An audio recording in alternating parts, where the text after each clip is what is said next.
Hi guys, this is KK and your रापचिक channel DM Do More।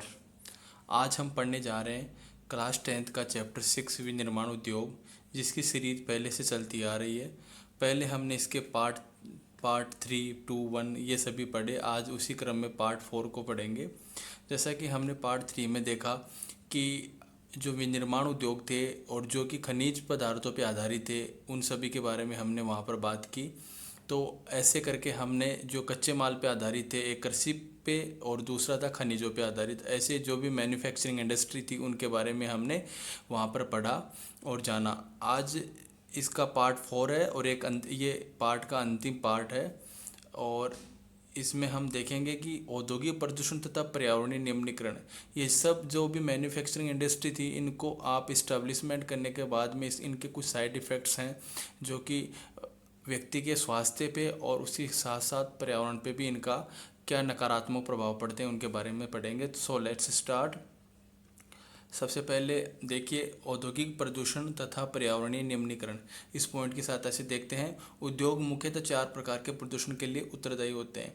ये सब आपने पहले भी क्लासों में देखा होगा। इन्हीं को हम एक एक करके देखते हैं कि जो 4 प्रदूषण होते हैं, 4 टाइप के पॉल्यूशन होते हैं, वह कौन कौन से हैं। तो सबसे पहले पॉल्यूशन है वायु प्रदूषण, एयर पोल्यूशन।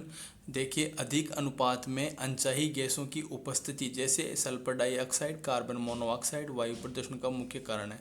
यानी जो हमारे चारों तरफ का एक एयर है और वायु की जो लेयर्स हैं, वो जो इसमें हम सांस लेते हैं, उसमें अगर कुछ ऐसे गैसें जिनको बोलते हैं अनचाही गैसें, जिनकी ज़रूरत नहीं होती, जो जहरीली गैसें आती हैं, जो हमारे श्वसन क्रिया के लिए, हमारे शरीर के लिए क्या है, हानिकारक है, और साथ ही साथ पर्यावरण के लिए भी वो काफ़ी विटाल है या हानिकारक हैं, दूषित करती हैं। जैसे सल्फर डाइऑक्साइड हुआ, कार्बन मोनोऑक्साइड हुई, ये सभी क्या है, वायु प्रदूषण के मुख्य कारण हैं और यही एक वायु प्रदूषण कहलाता है। इसके बाद में देखिए,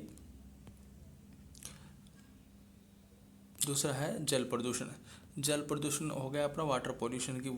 उद्योगों द्वारा कार्बनिक तथा अकार्बनिक अपशिष्ट पदार्थों को जलीय स्रोतों में छोड़ने से जल प्रदूषण फैलता है।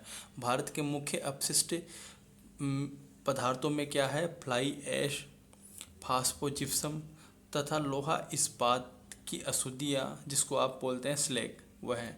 देखिए, जब क्या होता है, जो उद्योगों से जनित होता है या उद्योग में जो इंडस्ट्रियों में जो शोधन के बाद में जो पानी होता है, जिसमें काफ़ी केमिकल्स होते हैं, काफ़ी जहरीले पदार्थ होते हैं, उनको आप डायरेक्ट रिसाइकिल ना करके जो जलीय सोर्स हैं, अपने तालाब, नदी वगैरह, इनमें आप छोड़ देते हैं, तो उससे क्या होता है, जो जल होता है वो प्रदूषित हो जाता है। इसी को हम क्या कहते हैं, जल प्रदूषण कहते हैं। अगर भारत के परिप्रेक्ष्य में देखे जाए तो यहाँ पर जो अपशिष्ट है, जो जलाशयों को या पानी के सोर्सों को दूषित करता है, उसमें मुख्य रूप से हमें बताया गया फ्लाई ऐश, फास्को जिप्सम होते हैं, या लोहा इस्पात, जो लोहा इस्पात की सूदियाँ होती है। फ्लाई ऐश से हमारा मतलब यहाँ पर है कि जो देखा होगा आपने, जो फैक्ट्रियों वगैरह में जलते रहती हैं, तो उनके ऊपर जो ऐश होते हैं, आग की पतंगे से बोलते हैं उनको, तो वो होते हैं फ्लाई ऐश। उसके अलावा जो जिप्सम फैक्ट्रियाँ हैं, जहाँ पर सीमेंट वगैरह बनती है, वहाँ वो जो कच्चा माल होता है या जो दूषित माल होता है, जिसको डायरेक्ट कहाँ पर, पानी की जो जलाशय होते हैं वहाँ पर फेंक दिया जाता है वो। और दूसरा जो लोहा इस्पात कारखाने या बड़ी बड़ी इंडस्ट्री है ना, उनकी जो अशुद्धियाँ होती हैं, जिनको स्लैग बोलते हैं, उसकी वजह से भारत में प्रमुख रूप से जल प्रदूषण होता है। नेक्स्ट देखते हैं, तापीय प्रदूषण। तापीय प्रदूषण क्या है, देखिए, गर्म प्रदूषित पानी को जलाशयों में छोड़ने से तापीय प्रदूषण फैलता है। मृदा व जल प्रदूषण एक दूसरे से संबंधित है। देखिए, अभी बात की हमने कि जल प्रदूषण क्या होता है। जल प्रदूषण में आप डायरेक्ट कोई भी अशुद्धि अगर जल में मिला दिए, तो जिससे जो जल कैसा हो जाता है, प्रदूषित हो जाता है, तो वह है हुआ हमारा वाटर पॉल्यूशन। पर अगर बात करते हैं तो क्या होता है, कई बड़ी बड़ी ऐसी होती हैं, जैसे आपकी होती हैं, जितने भी आपके ताप रिएक्टर होते हैं या फिर परमाणु रिएक्टर होते हैं, या बड़े बड़े बड़े भारी जल संयंत्र होते हैं जहाँ पर बिजली वगैरह बनती है, वहाँ पर क्या होता है पानी को काफ़ी हीटेड किया जाता है, काफ़ी गर्म किया जाता है बहुत ही हाई डिग्री टेम्परेचर में, और फिर उसको उनसे जो भी प्रोडक्ट बनते हैं या जो भी बिजली वगैरह बनाते हैं उसके बाद में जो बचा हुआ शुद्ध जल होता है जो काफ़ी हाई टेम्परेचर वाला होता है, गर्म होता है, उसको भी जलाशय में छोड़ दिया जाता है। ऐसा उससे क्या होता है तापीय प्रदूषण हो जाता है, और ये तापीय प्रदूषण मृदा व जल प्रदूषण एक दूसरे से संबंधित है, यानी इससे मृदा का भी प्रदूषण होता है, तो इसलिए दोनों आपस में एक दूसरे से क्या है कनेक्ट हैं। तो ये हुआ हमारा तापीय प्रदूषण। अभी लास्ट में हम देखेंगे ध्वनि प्रदूषण, साउंड पोल्यूशन, जो आज के टाइम में काफ़ी ज़्यादा बढ़ा हुआ है। जो जो आप देख रहे हो जनसंख्या ग्रोथ करी है, उसके साथ साथ आपने देखा कि सिटीज़ के बड़े बड़े शहर हैं उनका भी आकार बढ़ता जा रहा है, और शहरों में जो जनसंख्या है उसकी साथ में जो ट्रांसपोर्ट फैसिलिटी है वो भी बढ़ती जा रही है, और ट्रांसपोर्ट के बाद में आपका ध्वनि प्रदूषण है। इसके अलावा जो भी इंडस्ट्रियल हैं वो भी, जितने भी इंडस्ट्रीज एरियाज बढ़ते हैं उसके साथ ध्वनि प्रदूषण भी साथ साथ बढ़ता है।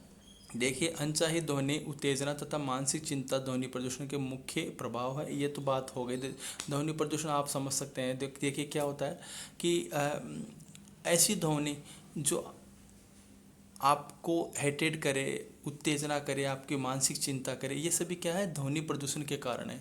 ऐसी जो साउंड्स होती है जो आप नहीं चाहते, आपको परेशान करे, उत्तेजना करे, चिड़चिड़ा कर दे, और यहाँ तक कि बहरा कर दे, या फिर आप एक अलग ही दिमाग में डिप्रेशन लाती है ध्वनि, तो ये सब चीज़ें ध्वनि प्रदूषण के कारण।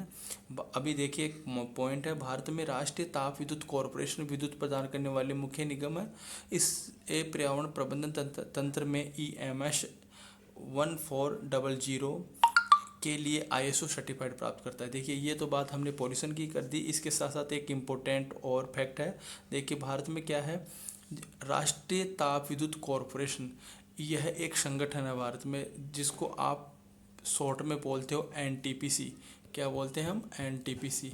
यह उपक्रम क्या करता है, यह उपक्रम भारत में विद्युत प्रदान करने वाला एक प्रमुख निगम है, सबसे इम्पोर्टेंट निगम है भारत में, जो कि क्या कर सकता है, इलेक्ट्रिसिटी सप्लाई करता है।